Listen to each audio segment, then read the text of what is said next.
remercie également l'Université de Constantine I pour la prise en charge de cette journée, pour l'accueil chaleureux qu'ils nous ont réservé. Merci.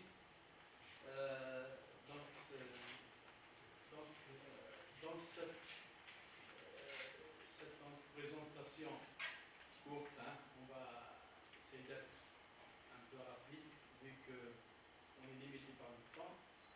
On va s'intéresser au développement des compétences, formation, install. Alors, sur le volet formation, donc ce que j'ai mis dans le... si vous avez bien suivi la première présentation faite par notre ami, donc M. Benhani, donc il y a le cadre conceptuel ou bien la feuille de route tracée.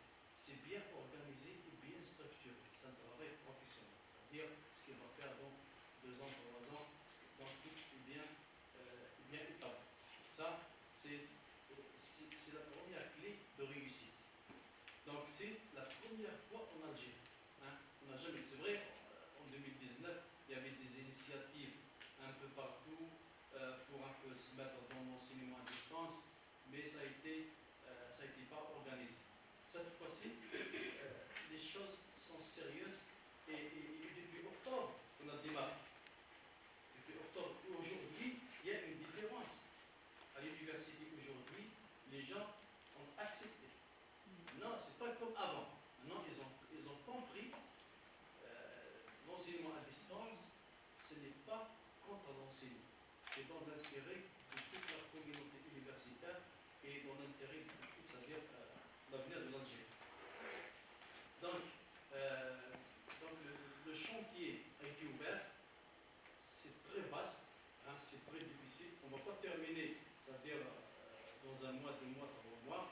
Donc, sur le volet formation, comme vous savez, donc, il y a la plateforme Moodle, il y a l'anglais, donc nous, ce qu'on va présenter ici, c'est les deux donc, formation doctorale et formation des enseignants nouvellement recrutés. Donc, dans la formation doctorale, donc maintenant, même, je vous informe que le carnet de doctorant a changé. Donc, il s'est adapté donc, à la proposition de la CNIA. Ça, c'est une bonne chose. J'ai vu, ils m'ont montré le carnet, donc ils vont s'adapter, donc ils vont s'aligner avec le programme de la CNIA. Et là, donc, c'est la prise, donc il y a les 4 matières. L'anglais, la didactique, la philosophie et les TIC qui seront donnés en ligne. Et maintenant, il laisse le choix à ce que la CNIA va prendre toutes les matières. Et le travail déjà préliminaire est fait. Donc, ça a été commencé par l'installation des 3 plateformes donc, au niveau des 3 universités. Donc, BGS Centre, l'Est, donc c'est Gourigla, et l'Ouest, c'est Oran 2. Donc, c'est installé. Donc, les espaces du cours, donc, suite à la demande donc, de M. Benhani, donc, sont créés. Donc, savoir, donc, surtout pour la partie ici, donc, qui est très importante, parce qu'il faut. Maintenant, on a compris que, c'est-à-dire même quelqu'un qui est en sociologie, ou bien en économie, ou bien en technologie, les TIC sont très importants, ils sont indispensables, car c'est pas de nouvelles aujourd'hui. Donc les cours, donc les espaces des cours sont créés, donc les cours spécialisés de logiciel R, etc. Donc tous les cours, tous les espaces sont créés et sont pris en charge. Et les enseignants qui vont prendre en charge, ils sont désignés pour une très bonne prise en charge de la formation doctorale. Ça, en ce qui concerne un peu les TIC et l'éthique et déontologie aussi. Sur donc,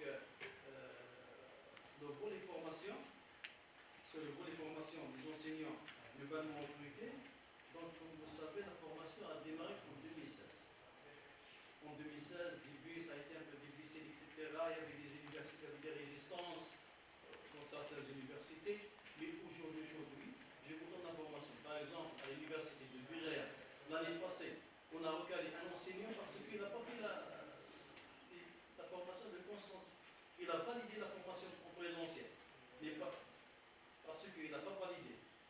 formation de Constantine. Donc il a été adjoint. Son stage a été prolongé et cette année, il a refait la formation. Il sera confirmé. Ces jours-ci, il sera confirmé. Et cette année aussi, la promotion qui est passée, on avait une enseignante qui ne voulait pas faire l'examen. La semaine de numérique. Elle s'est absentée.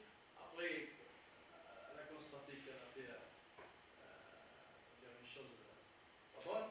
Elle a envoyé un justificatif malade. Mais ça n'a pas été accepté par le responsable de l'université. Et même le recteur a fait une réunion, etc. Il n'a pas de question. Elle a réussi la formation en présentiel. Et elle a fait la formation ici. Elle a eu, c'est-à-dire une bonne note. Mais elle n'a pas fait la semaine du numérique, elle a été à jour. Elle a été à jour. Cela montre, c'est-à-dire, la cliente maintenant a gagné le plus. Car ce n'est pas écuyer. Donc ça, c'est un point très fort hein, pour l'enseignement à distance et pour donc avancer dans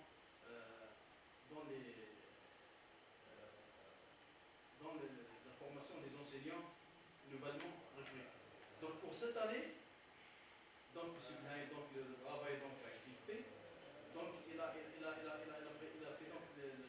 a organisé donc la formation en 3 sessions. Donc la première session déjà elle a démarré en janvier. Donc en janvier, donc il y a 35 institutions qui se sont inscrites, c'est-à-dire université, école, etc. Et le nombre d'enseignants 471. Maintenant, elle est devenue nationale. Hein? À l'époque proche, il y avait des collègues d'autres universités qui m'ont dit qu'on ne va pas adhérer à cette formation. Et maintenant, ils sont là. Donc ça, c'est un acquis important. C'est donc les universités, les écoles, etc., les centres universitaires qui sont donc inscrits. La deuxième session a été donc réalisée en février, donc l'inscription en février, le mois de février passé. Donc il y a 33 institutions inscrites à adhérer à la formation. Il y a 205 enseignants qui sont inscrits. La dernière session, voilà, donc ici c'est l'ensemble des universités. Béjaïa n'est pas encore. Parce qu'à Béjaïa, on avait un problème. On avait donc un problème de recrutement, les gens qui étaient recrutés dans le pays sont. Après, pour la signature, il faut attendre, ils ont signé du signe, c'est ça. Ils viennent du signe puis d'instance. Donc il y a un problème, il y a un conflit, donc les gens ne veulent pas engager. Donc j'ai discuté avec le recteur il m'a dit je ne vais pas engager un enseignant